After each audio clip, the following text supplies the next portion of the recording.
faire. Salut à tous, j'espère que vous allez bien. Moi ça va nickel. On se retrouve pour une vidéo spéciale Noël, donc pour conclure cette année 2023 qui a été très riche en émotions, en colère, en polémiques et ainsi de suite. Donc sur cette vidéo, en fait on va aborder 4 sujets qui m'ont particulièrement donné envie de faire cette vidéo. Donc sur ce les amis, attendez, c'est quoi ce cadeau là? Attendez. Pour ML2F, LPN. LPN. Le Père. Ah non. Ah non, le Père Noël, putain. Alors, qu'est-ce que c'est que ce cadeau?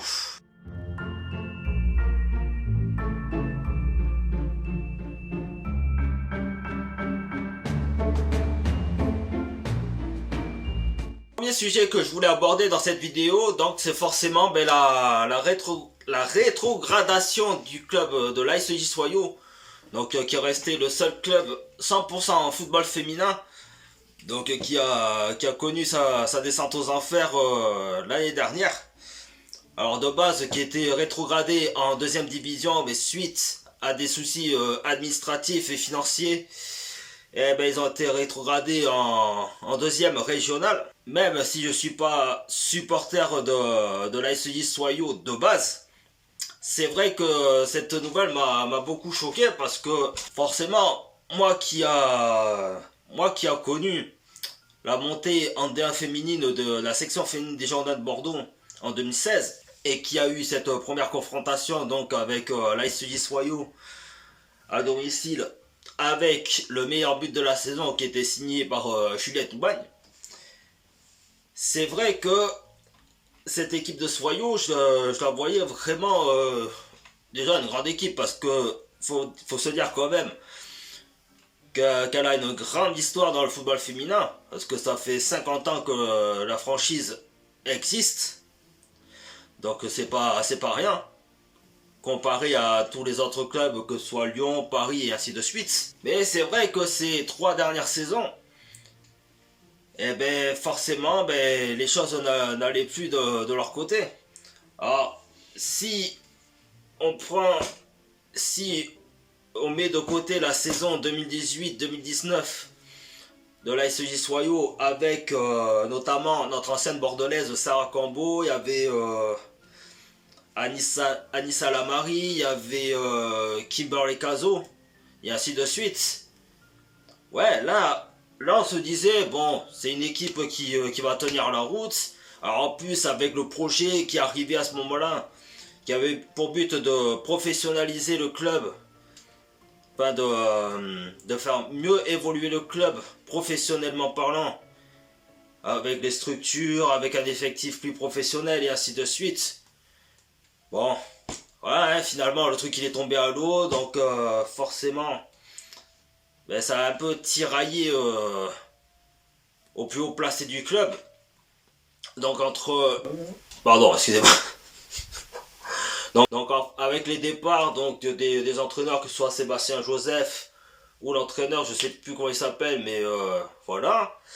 Entre les mercatos qui étaient à la limite du catastrophe, il y a eu ça, et puis les mauvais résultats derrière aussi.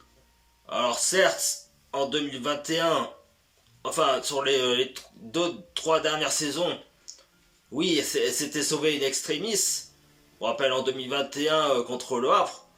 Bon, bien sûr, je vous épargnerai bien sûr l'incident qu'il y avait eu à ce moment-là. Hein. C'est vrai que le doute planait énormément sur ce club, notamment avec leur nouveau président, qui pour moi a fait plus le clown qu'autre chose, que de vraiment défendre les valeurs du club. Et c'est vrai qu'au final, donc avec cette relégation et cette rétrogradation par la suite, donc de voir les joueurs emblématiques et gardiennes emblématiques aussi partir de ce club, ça fait vraiment chier, que ce soit Roman Munich, que ce soit Siga Tandia, que ce soit Anaïs Dumont, que ce soit Laura Bourgoin. Bon, même si cette dernière reste active dans le football, qui est partie du côté d'Italie. Mais voilà, comme je dis, l'année dernière, voilà, ça a choqué tout le monde du football féminin français. Alors même si, voilà, aujourd'hui, cette section féminine se reconstruit petit à petit, donc en deuxième régionale, avec des jeunes joueuses issues du centre de formation, donc qui est devenue l'équipe principale de cette équipe de l'ASJ Soyaux. Voilà, elles font quand même une bonne première partie de saison dans l'ensemble. Donc ils sont dos à dos avec la section féminine déjà en Bordeaux, réserviste aussi. Mais je pense réellement que cette équipe, on va dire petit à petit, même, allez, peut-être d'ici 5 ans, d'ici 5-6 ans, je pense qu'elles vont remonter très très fort en minimum en D3 ou en D2. Donc voilà un petit peu pour parler de cette équipe, de cette descente aux enfers de la SJ Soyaux. Et on passe au deuxième sujet, les amis.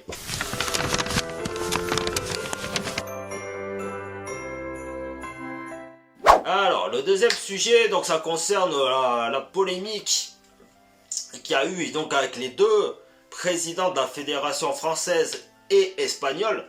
Donc pour rappeler la polémique chez les Espagnols, donc c'est suite à la dernière Coupe du Monde 2023 en Australie et Nouvelle-Zélande, donc qui a été gagnée par la sélection espagnole, d'Alexia Putellas, de Jennifer Hermoso et ainsi de suite. Et bon, je pense que vous savez tous de quoi je veux parler, du bisou forcé et ainsi de suite. Alors bon, après les retombées, c'est que le président a été viré de ses fonctions, ça c'est très bien. Et d'un autre côté, en France, on a un ancien président, bon, qui est aujourd'hui à la FIFA, qui était à la Fédération Française de Football depuis 2011. Voilà, hein, fait des conneries en envoyant des messages assez explicites à ses salariés féminines, et notamment à connotation sexuelle. Bien sûr, je ne veux pas trop vous faire l'investigation sur cette histoire, mais en fait, moi, ce que je me suis fait la réflexion il y a très récemment d'ailleurs, justement de me dire en fait, je pense qu'en France, on a un réel problème. Parce que quand vous prenez les deux histoires, comme je dis, ces deux présidents, de ce que j'ai pu comprendre, ils ont pas, c'est pas la première fois qu'ils font un dérapage comme ceci. Mais à un moment donné, quand vous voyez justement cette polémique espagnole où justement les joueuses, elles ont décidé de pas se taire, enfin de faire passer cette histoire sous silence comme on dit, de fermer les yeux sur cette histoire. Quand vous voyez que en France, justement depuis 2011, et même plus, mais bon ça, on parle justement de Monsieur Noël Le Graët.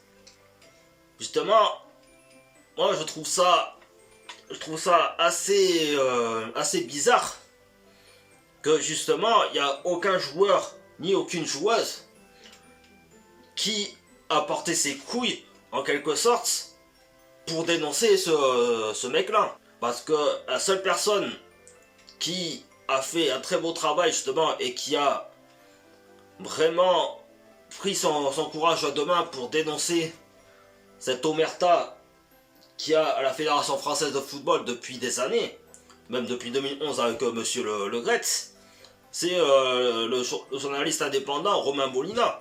Parce que si vous regardez les journalistes, tous ces charlatans, tous ces abrutis, pardon, qui passent à la télé, machin et tout, il n'y en a aucun qui a eu les couilles de parler de ce qui se passait à la Fédération Française de Football. Ou même de ce que fait Romain Molina, par exemple de ce qui se passe sur le continent africain. Moi, si j'avais quelque chose à dire à Monsieur Molina, c'est respect. Respect, parce que vous faites tout le travail que tous les journalistes ne feront jamais dans leur vie. Parce qu'ils préfèrent faire les à jouer les petites bourgeoises, quoi. Et je trouve ça dommage qu'aujourd'hui, il n'y a personne, que ce soit chez les filles comme chez les garçons, qui n'ait pas pris l'exemple de ce qu'ont fait les joueuses espagnoles, pour dénoncer les multiples dérapages de leur ancien président de la fédération espagnole. Parce que c'est sûr que être bien payé à faire les superstars là, à être les idoles des jeunes, machin et tout le tralala, ça y va, hein, tranquille t'as vu.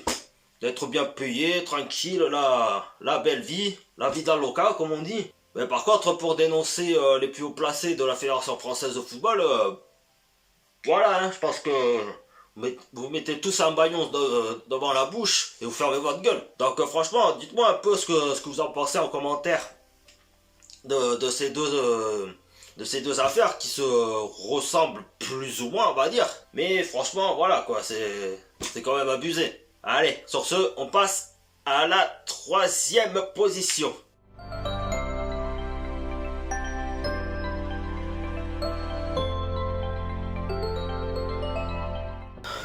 Donc là, on se retrouve quelques jours après les deux sujets que j'ai abordés dans cette vidéo. Donc avec la troisième position, et qui est la campagne de Ligue des Champions du Paris FC. Donc qui s'était qualifié la saison dernière suite à la troisième place au classement général, qui était synonyme de qualification directe en Ligue des Champions avec les deux premiers. Donc en l'occurrence l'Olympique Lyonnais et le Paris Saint-Germain. Et c'est vrai que avait déjà tenté l'aventure en Ligue des Champions l'année dernière, mais ça s'était soldé par une élimination au deuxième tour, enfin aux portes justement des phases de poule. Donc voilà, hein, qui se compose avec 3 autres adversaires, 6 matchs joués, je crois que c'est ça, ouais, pour se qualifier pour les portes des huitièmes de finale ou des quarts de finale, je crois, un truc comme ça. Enfin, pour passer un peu les phases finales en quelque sorte. Mais voilà, c'était fait éliminer par l'AS Rome au tir au but. Et l'année dernière, donc, elles se sont de nouveau qualifiées en Ligue des Champions avec la troisième place avant que le format des playoffs entre en jeu cette saison. C'est vrai que j'étais attendu pour cette campagne de Ligue des Champions. Et moi, j'avais regardé donc le match contre Arsenal et le club de Wolfsburg. Donc qui font partie, ces deux équipes qui font partie chaque année de la Ligue des Champions, vu que c'est des équipes vraiment de haut niveau, vraiment de top qualité dans leurs championnats respectifs. Et c'est vrai que ces deux passages historiques, ben c'était tout simplement incroyable. Même moi qui suis pas supporter de base du Paris FC, voilà, je reconnais que ça a été vraiment formidable d'avoir éliminé deux gros calibres de cette Ligue des Champions. Et qui en plus, je précise, Wolfsburg était finaliste de la dernière Ligue des Champions contre le FC Barcelone de Alexia Putellas. Et c'est vrai que ces deux premiers matchs, donc contre Heineken et Chelsea, eh ben faut reconnaître, c'était assez décevant parce que justement ce premier match contre Heineken, les Parisiennes, elles savaient très bien qu'elles étaient très attendues pour vraiment cette suite de Ligue des Champions pour la deuxième année consécutive. Et forcément, elles étaient annoncées favorites pour cette confrontation. Et elles se sont fait quand même assez surprendre sur ce premier match. Après, contre Chelsea, bon, aussi, qui font partie des favoris de cette Ligue des Champions, ben, y a pas eu photo. Et là, c'est vrai qu'à ce moment-là, en fait, ces dernières parisiennes, ben, elles ont commencé un petit peu à se poser quand même des questions sur cette campagne de Ligue des Champions. Et puis finalement, là, je tourne cette vidéo quelques jours après ce troisième match contre le Real Madrid. Et là, ben voilà, elles ont offert leur première victoire de cette phase de poule. Donc bien sûr, il y a les matchs retour qui vont suivre, ben là, pas plus tard que dans la semaine. Je crois que c'est un mercredi à 21h pour le match retour contre le Real Madrid. Il y a aussi cette pression, comme je dis, d'être la troisième équipe française encore en lice dans cette Ligue des Champions, au même titre que les Lyonnaises et les Parisiennes, du Paris Saint-Germain, je précise. Le fait d'avoir ce rythme-là, en fait, ce genre de marathon dans la semaine. C'est-à-dire que là, elles vont avoir leur... bon là, pas maintenant, vu que c'est la trêve hivernale juste après, mais après au retour, d'avoir ce moment où où elle joue la semaine, et qu'après le week-end, donc en l'occurrence le dimanche, ils préfèrent programmer le dimanche pour justement qu'elles continuent à préparer leur match de championnat, d'avoir énormément de fatigue, d'accumuler une fatigue quoi, une grosse fatigue dans la semaine. Elles peuvent le faire, mais je pense que ouais, elles iront pas plus loin que les huitièmes de finale quoi. Enfin, elles iront pas plus loin que les quarts de finale, je pense. Mais en tout cas, voilà, cette année 2023 était vraiment exceptionnelle pour le club du Paris Football Club. Donc qui ont très bien démarré leur première partie de saison avec cette deuxième place au classement général. Et ça, je trouve que c'est pas plus mal. Donc voilà un petit peu mon avis global sur cette première partie de saison du Paris FC. Et on passe à la quatrième partie, donc on va parler des Bordelaises. Et ouais.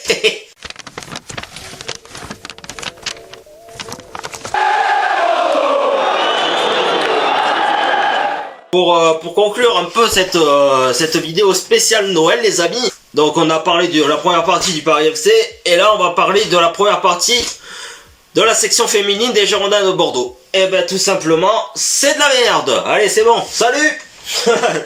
Ben voilà, fallait se douter qu'à partir du moment au mercato estival, ben voilà, après... C'est vrai que les avis du public bordelais est assez partagé. Il y en a qui disent que le projet a été abandonné par Gérard Lopez, ce qui n'est pas forcément en qui je donnerai pas tort à certains supporters qui pensent qui ont cette opinion, et d'autres qui voient quand même une suite positive justement sur ce projet on va dire nouvelle génération, peut-être hybride 2.0, je sais pas comme vous pouvez le ressentir. Mais c'est vrai que ces départs donc de Maël Garbino, de La Palisse, de Melissa Gomez et ainsi de suite, ça a beaucoup fait très très mal à cet effectif bordelaise. Alors après, les matchs de préparation ont été plus que positifs quand même, néanmoins. En même temps, pour affronter une équipe de Détroit féminine, mais bon, ça c'est autre chose. Et c'est vrai que ce début de saison, ben, ça a été compliqué. Ça a été compliqué, même sur des matchs qui, de base, est à la portée des Bordelaises. Donc des équipes, des confrontations contre le Havre, contre Montpellier, contre l'En Avant Guingamp, et ainsi de suite. Et même contre Dijon à l'avant-dernière journée de D1. Malgré ces résultats assez décevants, assez moyennes, il y a quand même du positif. Enfin, on voit quand même que cette jeune équipe bordelaise, donc dans le cas de Maël Seguin, il y a Lou Autin, il y a Ambre Dasser, et ainsi de suite. On voit quand même néanmoins que elles ont envie déjà d'évoluer, voire de progresser, ce qui est normal. Mais malgré les fautes de moyens, on va dire, de maintenir les joueuses cadres que connaissez tous, hein, que ce soit Garbino, Palisse, même un peu plus, hein, les Claire Lavauger et ainsi de suite. Je pense qu'aujourd'hui elles peuvent se faire un nom dans cette section féminine des Girondins de Bordeaux. Mais après, comme je dis, sur cette deuxième partie de saison, parce que là, alors que je tourne cette vidéo, ben, il y a encore le match contre Saint-Etienne. Voilà, j'espère qu'elles gagneront ce match pour conclure 2023. Ouais, donc oui, voilà la nouvelle du jour, hein, en qui le premier match, enfin le retour au championnat se fera le 10 janvier, donc en pleine semaine face au Havrez à 18h30, mercredi 10 janvier, à la même semaine que le retour au championnat. Donc ce sera contre le Paris FC. Ouais, je pense que là, malheureusement, on n'aura pas d'autre choix de se faire éliminer. Hein. Je pense qu'on connaît déjà l'issue de la sortie. Après, peut-être pas, hein, parce que c'est vrai que cette équipe du Paris FC, si je me souviens bien, la saison dernière, s'était fait surprendre contre le Stade de Reims. Je crois que c'était sur les 90 minutes ou au tir au but, il me semble, un truc comme ça. Mais vu l'état de forme de cette équipe parisienne, je doute que la Coupe de France, on va pas trop la connaître cette saison, quoi. Comme je dis, il faut sur cette deuxième partie de saison, il faut espérer ce maintien. Et voilà, il va falloir se maintenir parce que là, au classement général, elles sont vraiment dans l'urgence. Elles sont vraiment dans l'urgence de grappiller le maximum de points pour éviter la relégation en deuxième division la saison prochaine, quoi.